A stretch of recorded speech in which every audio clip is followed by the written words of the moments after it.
How to fix error code 102 on Musume Party Derby. So, error code 102 in Musume Party Derby is typically indicating a server connection issue.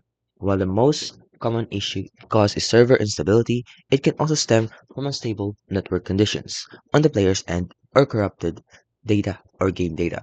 So to resolve this, you can try the following. So first, check the server status.